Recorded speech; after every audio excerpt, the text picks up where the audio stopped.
তো hi friends, আমি ঋতু ছোট্ট ব্লগ নিয়ে চলে এলাম। সবাই কেমন আছো? আশা করি সবাই ভালো আছো। তো আমারও চলে যাচ্ছে। তো দেখো, সকাল সকাল মেয়ে স্নান করে নিয়েছি স্কুলে যাবে বলে। তো যে কী টিফিন বানাবো বুঝতে পারছিলাম না। তো মেয়েকে বললাম কী খাবি, তো ও বললো মা আমি দুধ বিস্কুট খাবো।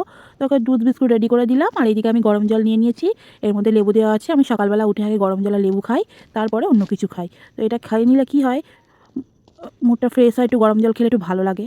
তো ওই জন্য সকালবেলা আগে খেয়ে নিই। তারপরে দেখো চা নিয়ে নিয়েছি, চা বিস্কুট খেয়ে নেবো। তারপরে টিফিন কী খাবো দেখা যাবে। চা বিস্কুট আগে খেয়ে নিই, সকাল সকাল উঠে আগে একটু চা বিস্কুট খেয়ে নিলাম, কারণ খিদে খিদে পাচ্ছিলো ওই জন্য। তো ওকে মেয়েকে রেডি করিয়ে দিয়েছি, ও দেখো কী করছে। তো ওই যে রেডি করিয়ে দিয়েছি, ওর খাওয়া দাওয়া সব হয়ে গেছে। আমি টিফিন আজকে ছাতু খাবো। আর দেখো ঘরটার কী অবস্থা। তো তারপরে বিছানা তুলতে হবে, কম্বলটা নিতে হয়।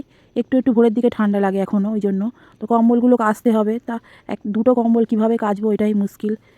এই শীত চলে গেলে কত কাজ, সব গরম জামা কাপড় তোলো, তারপরে কম্বল তোলো, ব্ল্যাঙ্কেট তোলো, সব পেঁচে তুলতে হবে।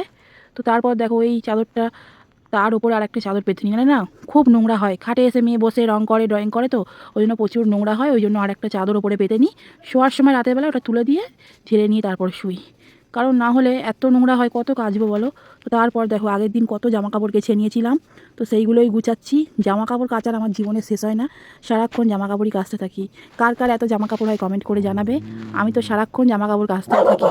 দেখো আমার দুষ্টু চেল্লাচ্ছে, একটু লোক গেলেই ও চেল্লাবে, ওই জন্য সারাক্ষণ দরজা বন্ধ করে রাখতে হয়। কারণ মাঝে মধ্যেই তো ছাড়া থাকে, ছেড়েই রাখি ওকে। মাঝে মধ্যে একটু বেঁধে রাখতে হয়, কারণ যেহেতু যখন গেট খোলা থাকে তখন তো নাহলে পালাবে না, ওই জন্য। তো দেখো এত ক্লান্ত লাগছিল কি বলবো।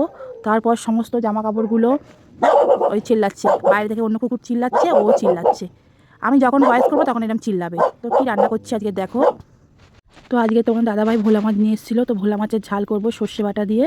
তো অনেকদিন সর্ষে বাটা খাওয়া হয়নি, তাই ভাবলাম সর্ষে বাটা দিয়েই করি। তো দেখো সর্ষে দিয়ে তো বেশি কষতে নেই না, ওই জন্য বেশি কষিনি, জল দিয়ে দিয়েছি।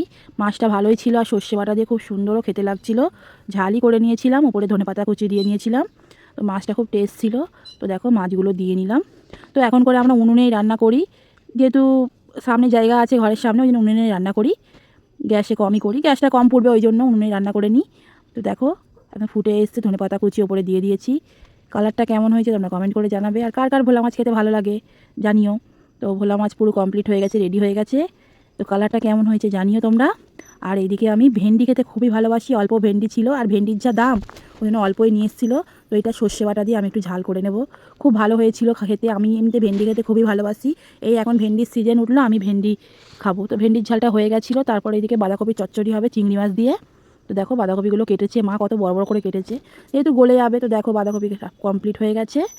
আর এইদিকে হচ্ছে ভেন্ডির ঝাল, কালারটা কেমন হয়েছে জানিও। আর এইদিকে ভোলা মাছের ঝাল, সব রেডি। তো কেমন হয়েছে রান্নাগুলো। তারপরে খাইয়ে দিয়ে নিয়ে মেয়েকে স্কুল থেকে আনতে যাচ্ছিলাম। তো ভাবলাম ও একটা আইসক্রিম খাচ্ছে, আমিও একটা খাই। ইচ্ছা হলো 10 টাকা করে আইসক্রিম, খেতেও টেস্ট। তো দেখো না, ও দুটো খেয়েছি। এই গরম পড়ছে, এবার শুধু বলে মা আইসক্রিম কিন দাও। তারপরে বিকেলবেলা আমরা একটু বেরিয়েছিলাম, তারপর একটা ক্যাফে এসে একটু চা খেলাম।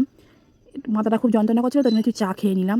তারপর বাড়ি এসে মেয়েকে পড়তে থেকে নিয়ে এসে দেখো হরিনাম গাইছে, মাথায় তিলক টেনে হরিনাম গাইছে। ঘরে থাকলে এরকম নাচতে থাকে, ওর সিঙ্গার টিপ দিয়ে এরকম করেছে।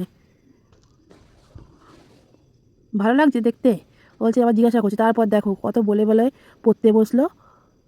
তো পড়া হয়ে গেলে খেতে বসবে।